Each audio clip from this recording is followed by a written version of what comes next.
Master leadership coach Mary Barrett said to me, "Elle, you can't get creative just by sitting behind your desk all the time." And she is so right. So we are putting our thoughts to action by bringing back our conscious leadership video series, starting with a 3-part conversation with Mary Barrett. The reason we are bringing this to you is because we understand that leaders are feeling the pressure of a recovery economy.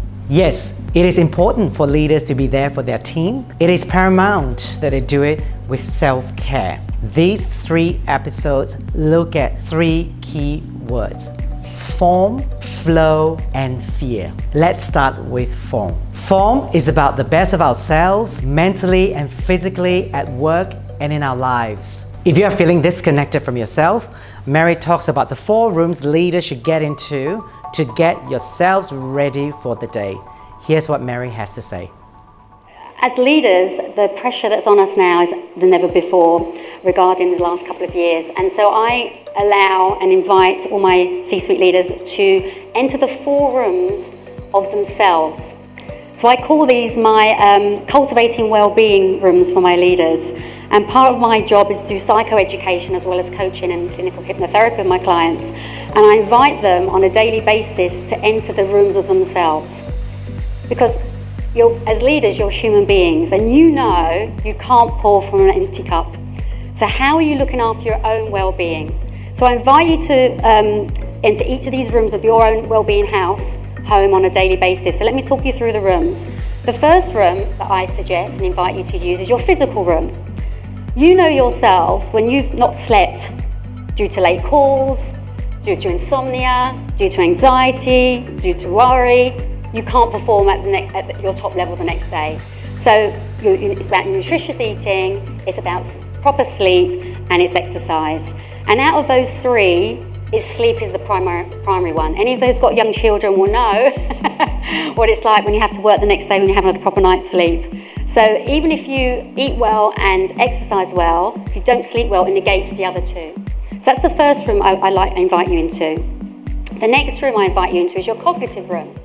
And when I talk about that, it's about reading, learning, listening.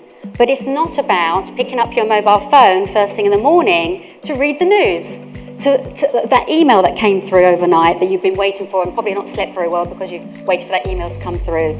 It's about protecting yourself and your unconscious mind, which I'll talk about again later, what information are you feeding in. There's loads of negative news, we know that. But you have to protect yourself first, and particularly as leaders, because you're expected to step up and motivate and lead your other people. So it's about reading positive stuff, listening to positive podcasts, a cup of tea with Mary B, for example. And actually, then when you learn something, as leaders, we need to teach our people, because as you know, people do what you do, not what you say. So they need to see you doing it, not just preaching it, exactly as you said. So that's the cognitive room. And the other room, and I think this is the room where during the last 2.5 years, and I did lots of pro bono work around this with some of my leaders, the connection room. People are feeling more disconnected from themselves and from everybody else today. And I could hear how everyone was so delighted that we're all in a room, seeing human faces again, and actually communicating, connecting. And there's been a lot of actual scientific research about the fact of disconnection leads to depression. You know, what's the thing that we do to a top prisoner? We put them into isolation because we know it's the worst thing you can do to somebody. So the connection room, and this is when we talked about the online hybrid learning, etc., is absolutely critical and an area as leaders we really need to concentrate on. And that's you as a leader, but your people. And the other room, the spiritual room, is really interesting because, 30 years ago, if I'd have sat here and talked about spiritual, I'd been laughed off the stage. What do you mean about spiritual, Mary?